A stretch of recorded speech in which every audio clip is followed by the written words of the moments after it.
नमस्कार दोस्तों, मैं आपका समीर सर आपके अपने YouTube channel PCS with Sameer sir पे बहुत बहुत स्वागत करता हूँ। जैसा कि आप जान रहे हैं कि संविधान के अपने इस क्रम में हमने अब तक फंडामेंटल राइट में आर्टिकल 21 तक देखा। मतलब फंडामेंटल राइट यानी कि मूल अधिकार में या मौलिक अधिकारों में अनुच्छेद 21 तक देखा। मैंने कहा था कि अनुच्छेद 22 को मैं अगले लेक्चर में देखूंगा। रीज़न क्या है कि इसमें तमाम चीज़ें बतानी पड़ेंगी। तो अभी तक अगर आपने हमारे पिछले सभी वीडियो को नहीं देखा है तो उसको अच्छे से देखिए। आप चाहें तो नोट बना सकते हैं, आप चाहें तो बार बार देख सकते हैं। फिलहाल मैं यही कहूँगा कि चैनल को तुरंत सब्सक्राइब करिए, लाइक तो कर ही दीजिए। इसके अलावा कमेंट बॉक्स में कोई क्वेरी हो तो पूछिए, या मेरा पढ़ाया हुआ आपको अच्छा लगता है कि नहीं, या आप हमारे बारे में क्या सोचते हैं, आप लिख सकते हैं। आपको हमसे कोई हेल्प चाहिए तो स्क्रीन पे नंबर है, आप उस पर कांटेक्ट कर सकते हैं। व्हाट्सएप नंबर है तो मैसेज करिएगा, ठीक है। अब अगर मैं बात करूं आर्टिकल 22 से पहले, तो इसका जो हेडिंग होगा, शीर्षक होगा, वो गिरफ्तारी और निरोध से संरक्षण, ठीक है। प्रोटेक्शन अगेंस्ट एंड डिटेंशन की बात कर रहे हैं, ठीक है। इसके अलावा अब अगर हम अनुच्छेद 22 पे चर्चा करें तो सबसे पहले तो हम एक काम करते हैं, इसको थोड़ा सा बढ़ा लेते हैं, क्योंकि जब हम समझाते हैं तो बहुत हल्का होता है तो अच्छा नहीं लगता है। तो देखिए, अनुच्छेद 22 की अगर हम बात करें, इसमें दो तरह की स्वतंत्रता दी गई है। कितनी तरह की? दो तरह की। पहला है, आप देख रहे होंगे, सामान्य दंडिक विधि के अधीन, ठीक है, जो स्वतंत्रता है। और दूसरा है निवारक निरोध विधि के अधीन स्वतंत्रता। तो दो तरह की स्वतंत्रताओं की बात करेंगे। इंग्लिश वर्जन भी आगे लिखा है, आप पढ़ लीजिएगा अगर आप इंग्लिश मीडियम के हैं। हिंदी मीडियम के हैं तो इतना समझिए, सामान्य दंडिक विधि के अधीन जो स्वतंत्रता है, और निवारक निरोध यानी कि प्रिवेंटिव डिटेंशन आप जिसे कहते हैं, उसके बारे में, निवारक निरोध के बारे में बताया गया। हालांकि ये बहुत ही इंपॉर्टेंट चीज़ है निवारक निरोध, और इस पे अक्सर बहुत सारे कानून भी बने हैं और क्वेश्चन भी कई बार आता है। तो आप सीधे सीधे अगर निवारक निरोध की बात आती है और आर्टिकल पूछता है तो अनुच्छेद 22 को लगा दीजिएगा, ठीक है। रीज़न क्या है कि कई बार इससे सवाल आ चुके हैं कि निवारक निरोध विधियों का जिक्र किस अनुच्छेद में किया गया है, तो अनुच्छेद 22 में किया गया है। देखिए, एकदम सामान्य रूप से, एकदम आसान भाषा में आपको बताने का प्रयास करते हैं। कोई चीज़ घुमाने वाली नहीं, कोई टाइम पास नहीं। जब एक बार पढ़ाने पे आ जाते हैं तो लगातार पढ़ाई होती है, तब तक होती है जब तक ख़त्म ना हो जाए। रीज़न क्या है, आपका टाइम वेस्ट करना मेरा काम नहीं है। मैं तेज़ी से चीज़ों को बता के निकल जाता हूँ, ठीक है। इसमें कोई बकवास वाली चीज़ें नहीं होंगी। अब आते हैं अनुच्छेद 22 के खंड 1 और 2 में क्या बताया गया है, उसको देखते हैं। अनुच्छेद 22 के खंड 1 और 2 में क्या बताया गया है, तो उसके बारे में देखते हैं। तो देखिए, इसमें पहला चीज़ ये बताया गया है कि जो गिरफ्तारी है के कारण जानने का अधिकार। अगर कोई गिरफ्तारी होती है किसी भी व्यक्ति की, तो उसका कारण जानने का उसे अधिकार है। दूसरा ये है, अपनी रुचि के विधि व्यवसाय या अधिवक्ता जिसे आप कह सकते हैं, वकील, उससे परामर्श और बचाव का अधिकार है। तीसरा है, गिरफ्तारी के 24 घंटे के अंदर निकटतम मजिस्ट्रेट के समक्ष पेश किए जाने का अधिकार है। इसमें यात्रा के लिए आवश्यक समय को छोड़ दिया जाता है, ठीक है। और चौथा है, मजिस्ट्रेट के प्राधिकार के बिना 24 घंटे से अधिक समय तक अभिरक्षा में निरुद्ध न किए जाने का अधिकार। मतलब आप जेल में नहीं रख सकते 24 घंटे से ज़्यादा, जब तक मजिस्ट्रेट का प्राधिकार ना मिल जाए। तो ये चार चीज़ें हम अनुच्छेद 22 के खंड 1 और 2 में देखते हैं, ठीक है। पहला क्या है भाई, गिरफ्तारी के कारण को जानने का अधिकार। दूसरा क्या है, अपनी रुचि के जो वकील रखने का अधिकार। तीसरा क्या है, 24 घंटे के अंदर मजिस्ट्रेट के समक्ष पेश करने का अधिकार, इसमें यात्रा समय को छोड़ दिया जाता है। और चौथा है कि 24 घंटे के बाद आप जेल में नहीं रख सकते बिना मजिस्ट्रेट के प्राधिकार के। तो ये 4 पॉइंट वाली बात इसमें आपने देखा। अब अनुच्छेद 22(3) में क्या कहा गया है, उक्त अधिकार निम्न का उल्लंघन नहीं है। कुछ ऐसी चीज़ें हैं जो उक्त अधिकार, अनुच्छेद 22 के खंड 1 और 2 में जो अधिकार दिए गए हैं उसका उल्लंघन नहीं है। कोई अन्य देशीय शत्रु हो, मतलब किसी और देश का शत्रु हो, कोई मान लीजिए आतंकवादी हो। दूसरा, निवारक निरोध विधि के अधीन निरुद्ध किए गए व्यक्ति को, मतलब ये जो ऊपर आपने देखा ये चीज़, जो 4 चीज़ें मैंने बताई थी, ये सामान्य गिरफ्तारी के लिए है, ठीक है। लेकिन इसका अपवाद भी है। कैसा अपवाद है? अनुच्छेद 22(3) में दिया गया है, अन्य देशीय शत्रु मतलब किसी और देश का शत्रु हो, और दूसरा किसी व्यक्ति को निवारक निरोध विधि के अधीन गिरफ्तार किया गया। अब अनुच्छेद 22 से 4 से लेके 7 तक, मतलब 4 से 7 तक, 4, 5, 6, 7 तक निवारक निरोध के बारे में बताया गया है। किसके बारे में? प्रिवेंटिव डिटेंशन के बारे में बताया गया है। अनुच्छेद 22 4 से लेकर के अनुच्छेद 22 7 तक, मतलब अनुच्छेद 22 जो है आर्टिकल 22 के 4 से लेकर के सब क्लास 7 तक है। किसके बारे में? निवारक निरोध के बारे में बताया गया है। एक कोटेशन है, इसको देख लेते हैं। ये कोटेशन है, विश्व के अन्य देशों में केवल आपातकाल के समय निवारक निरोध की व्यवस्था लागू की जाती है, लेकिन भारतीय संविधान आपात और सख्ती दोनों समय के लिए निवारक निरोध की व्यवस्था करता है। ये चीज़ आप एकदम से अपने दिमाग में रख लीजिएगा। किसी और देश में केवल आपातकाल के समय प्रिवेंटिव डिटेंशन की बात की जाती है, निवारक निरोध की बात की जाती है, लेकिन भारत में आपात हो या सख्ती हो, दोनों ही प्रयोजनों में निवारक निरोध लागू हो सकता है, ठीक है। अब हम आते हैं निवारक निरोध विधियों के सब क्लास पे कि उसमें क्या कहा गया है। तो देखिए, अनुच्छेद 22, 4 और 5 के अंतर्गत निवारक निरोध के अंतर्गत गिरफ्तार व्यक्ति के संबंध में कुछ प्रावधान किए गए हैं, उसको देख लेते हैं। इसमें एक एक करके देखते हैं। पहला है, पहले तो जान लीजिए अनुच्छेद 22, 4 और 5 की बात कर रहे हैं। कौन से प्रावधान है? सामान्यतः निवारक निरोध के अधीन गिरफ्तार व्यक्ति 3 महीने तक निरुद्ध किए जा सकते हैं।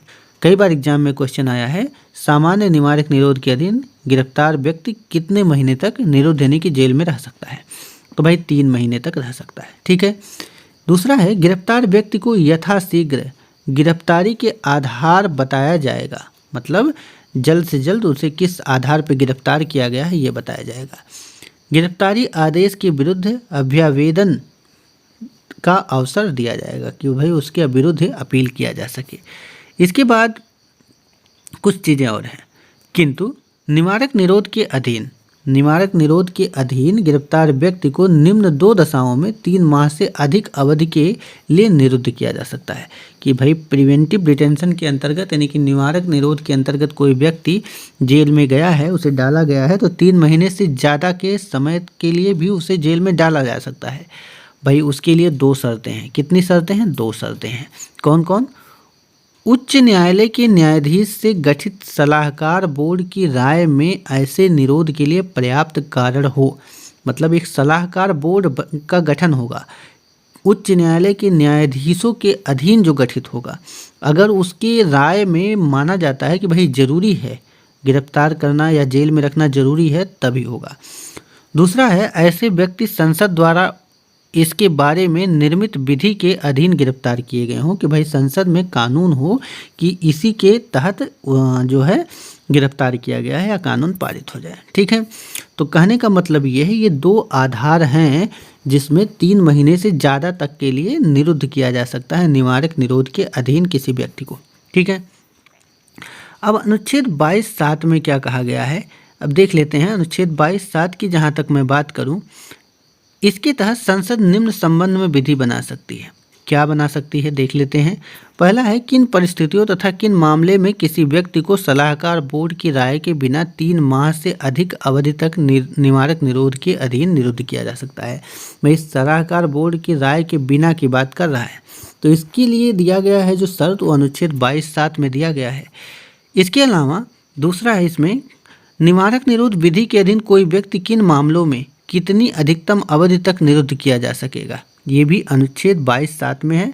इसके अलावा सलाहकार बोर्ड द्वारा राय देने के लिए की जाने वाली प्रक्रिया क्या होगी, ये भी अनुच्छेद 22 7 में है। तो फिर से देख लेते हैं, किन परिस्थितियों तथा किन मामलों में किसी व्यक्ति को सलाहकार बोर्ड की राय के बिना 3 महीने से अधिक अवधि तक निवारक निरोध के अधीन निरुद्ध किया जा सकता है।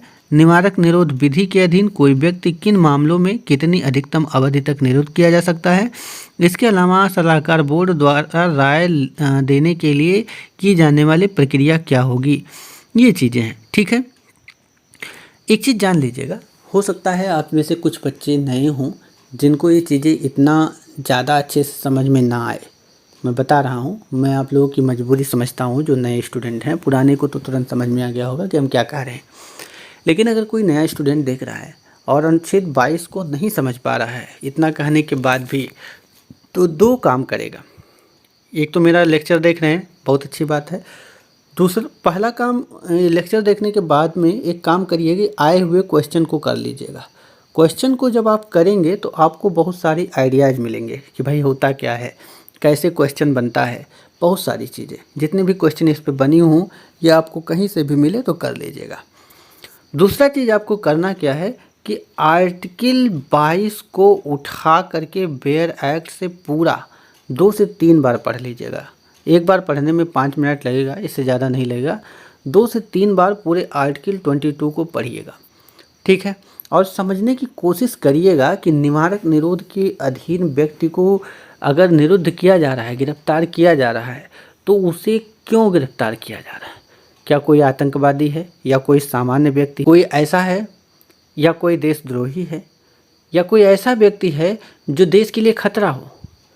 तो आप जब देखेंगे आर्टिकल 22 को देखेंगे, उसके सब क्लाजों को देखेंगे 1 से लेकर 7 तक, तो आपको पता चलेगा कि अच्छा ये बात है।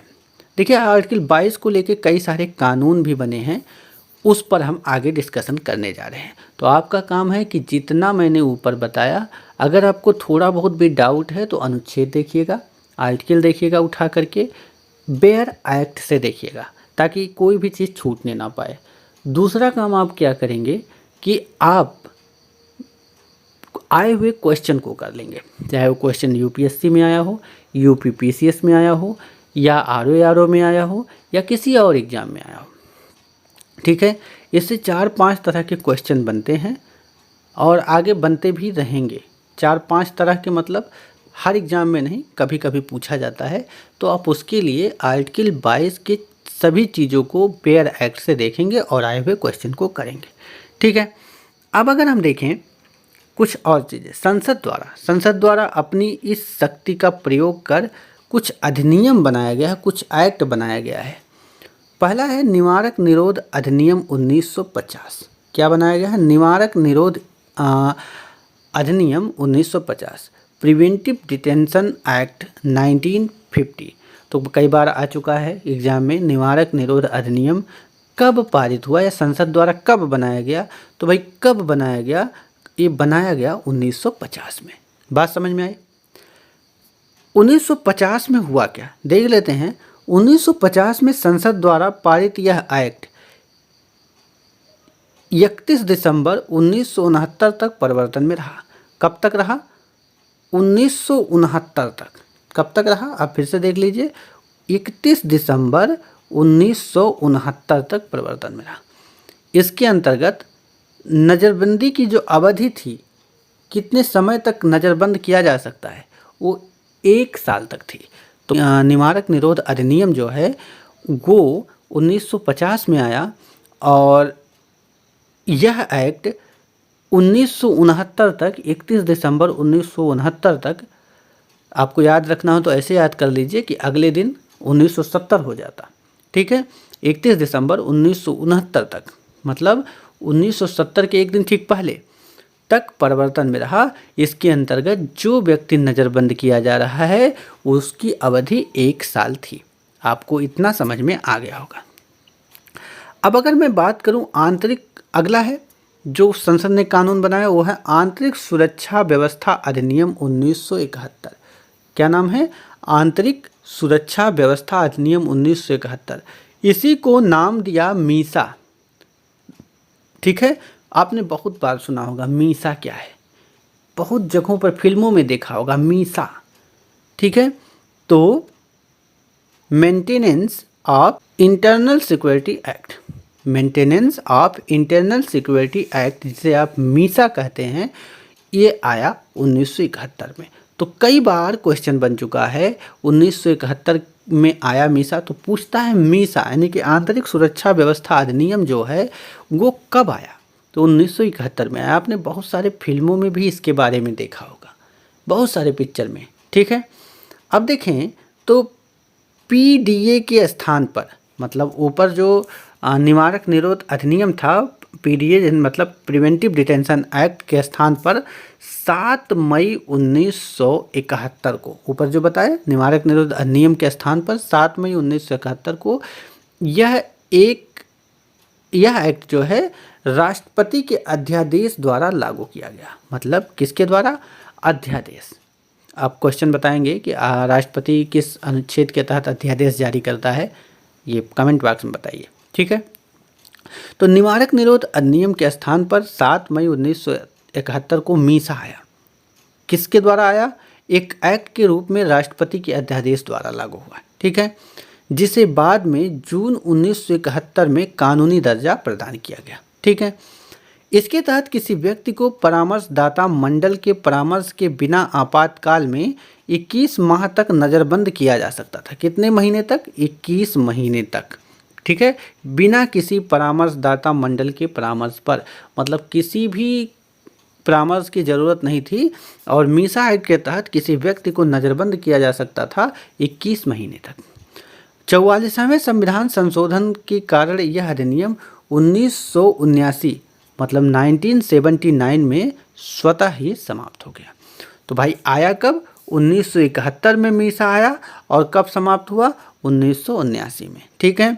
Maintenance of internal security act इसे कहते थे, 1971 में आया और 1979 में समाप्त हुआ, ठीक है। इसमें किसी व्यक्ति को कितने महीने तक गिरफ्तार किया जा सकता था? 21 महीने तक, बिना किसी बोर्ड के परामर्श के, ठीक है। अब आते हैं अगला है विदेशी मुद्रा संरक्षण और तस्करी निवारण अधिनियम 1974। इसको भी इसी का मतलब इसी पावर के तहत संसद ने लाया। ये क्या है? विदेशी मुद्रा संरक्षण और तस्करी निवारण अधिनियम 1974। तो कई बार पूछा है कि कब आया, हालांकि एक आधी बार इसको पूछा है, ज़्यादा बार नहीं पूछा, तो शायद आपके सामने ना पड़ा हो। तो 1974 में आया। भाई इसमें तस्करी शब्द लगा हुआ है और विदेशी मुद्रा संरक्षण चीज़ लगा हुआ है, तो कुछ इसी से संबंधित होगा, आप लगा लेंगे गेस।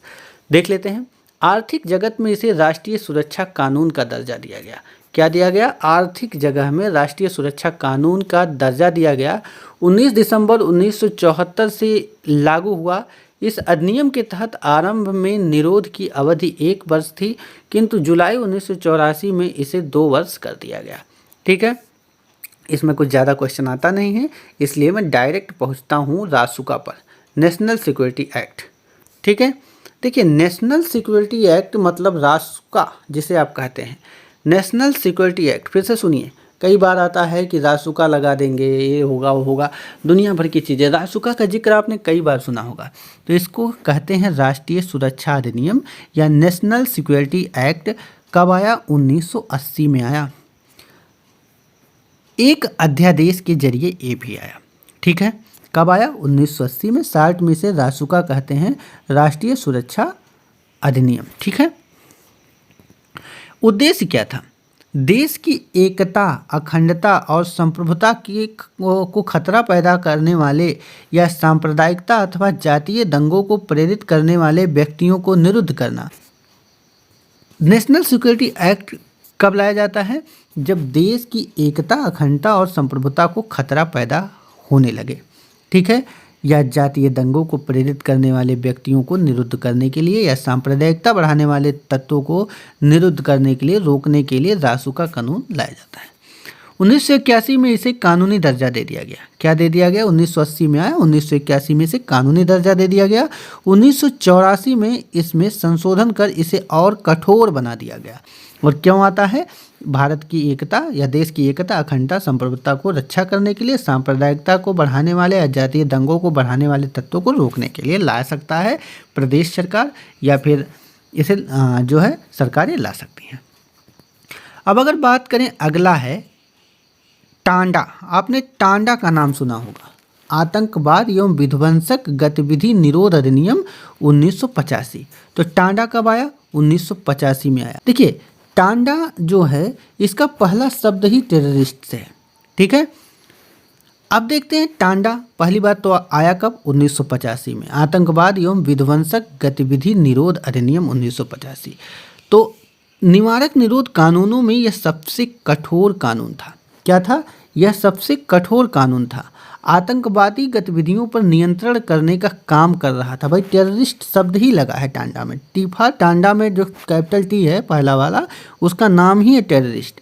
मतलब आतंकवादी गतिविधियों को रोकने के लिए कानून लाया गया था। कब लाया गया था? 1985 में। आपने कई बार सुना होगा, फिल्मों में, कई फिल्मों में जिक्र हुआ है। अब देखते हैं आतंकवादी गतिविधियों में शामिल व्यक्ति को 180 दिन तक, कितने दिन तक? 180 दिन तक पुलिस हिरासत में रखा जा सकता था। एक बार दंडा अधिकारी के पास उपस्थित कर पुनः 180 दिन तक हिरासत में रखा जा सकता था, ठीक है। मतलब अगर इसमें व्यक्ति को रखा जाए तो पहले 180 दिन, बाद में जो अधिकारी है डंडा अधिकारी उससे परामर्श करके उससे उसकी इजाज़त लेकर के फिर 180 दिन तक नियुक्त किया जा सकता था टांडा में। अब अगर मैं बात करूं 23 मई 1995 को इस कानून की अवधि समाप्त हो जाने के कारण यह समाप्त हो गया। तो कब समाप्त हुआ? 23 मई 1995 को। और कब आया था ये आया था 1985 में टांडा, ठीक है। अगला है आतंकवाद निरोधी अधिनियम 2002, ठीक है। प्रिवेंटिव ऑफ टेररिज्म एक्ट जिसे कहते थे आप, इसे कहते थे पोटा। आपने टांडा का नाम सुना होगा, पोटा का नाम सुना होगा। तो जब टांडा समाप्त हो गया तो पोटा आया। पोटा के बारे में सुना होगा। कब आया? 2002 में। तो पारित हुआ यह 26 मार्च 2002 को। कब पारित हुआ? 26 मार्च 2002 को संयुक्त अधिवेशन में, ठीक है। एक ज्वाइंट सेशन के दौरान पोटा पारित हुआ, प्रिवेंटिव ऑफ टेररिज्म एक्ट, ठीक है। आतंकवाद निरोधी अधिनियम कब आया? 2002 में। देखिए आतंकवाद पर अंकुश लगाने के उद्देश्य से 2 अप्रैल 2002 को टांडा के स्थान पर पोटा को लागू किया गया। किसके स्थान पर? टांडा के स्थान पर। इसके अधीन किसी भी मामले में दर्ज प्राथमिकी मतलब एफआईआर की पुष्टि पुलिस महानिदेशक एवं संबंधित समीक्षा अधिकारी द्वारा क्रमशः 10 दिन एवं 1 माह के भीतर किया जा सकता था। मतलब जो अधिकारी समीक्षा कर रहा है इसका, और पुलिस महानिदेशक के द्वारा जो 10 दिन एवं 1 माह के भीतर इसका जो है समीक्षा किया जाना आवश्यक था, ठीक है। इसके अधीन किसी भी मामले में दर्ज प्राथमिकी जो एफआईआर है की पुष्टि पुलिस महानिदेशक करता एवं संबंधित अधिकारी जो समीक्षा कर रहा हो, ठीक है। कितने दिन के भीतर? 10 दिन एवं 1 महीने के भीतर। साथ ही गिरफ्तार अभियुक्तों को सूचना तत्काल परिवार को देने और पुलिस हिरासत की अधिकतम अवधि 30 दिन तक निर्धारित की गई थी। 21 सितंबर 2004 को केंद्र सरकार द्वारा जारी एक अध्यादेश के जरिए इस एक्ट को समाप्त कर दिया गया। कब समाप्त किया गया? 21 सितंबर 2004 को केंद्र सरकार द्वारा जारी एक अध्यादेश के तहत, ठीक है। यहाँ तक आपने समझा। अब आगे बढ़ते हैं। देखिए अगला है गैर कानूनी गतिविधियां निवारण अधिनियम 2004। कब आया? 2004 में। हालांकि यहाँ से क्वेश्चन नहीं बना है, इसलिए आप लोग निश्चिंत रहिएगा। केवल इतना जान लीजिए कि पोटा समाप्त होने के बाद 21 सितंबर 2004 को यह प्रभावी हुआ। राष्ट्र विरोधी गतिविधियों में शामिल लोगों के लिए मृत्युदंड तक का प्रावधान इसमें था और 2008 में इसमें संशोधन किया गया। फिलहाल एक चीज़ एक्स्ट्रा है कि निवारक निरोध जो है समवर्ती सूची का विषय है। किस सूची का? समवर्ती सूची का। तो फिलहाल आज हमने पढ़ा निवारक निरोध के बारे में, आर्टिकल 22 के बारे में पढ़ा, और आगे हम कुछ और फंडामेंटल राइट्स को पढ़ेंगे और बहुत जल्द ही समाप्त हो जाएगा। फिलहाल आज का जो वीडियो लेक्चर है मैं यहीं समाप्त करूंगा, क्योंकि जो अगला है वो नए टॉपिक के साथ शुरू होगा। तो सब्सक्राइब कर लीजिए चैनल को, कमेंट करिए। नेक्स्ट लेक्चर में मिलेंगे, तब तक के लिए नमस्कार।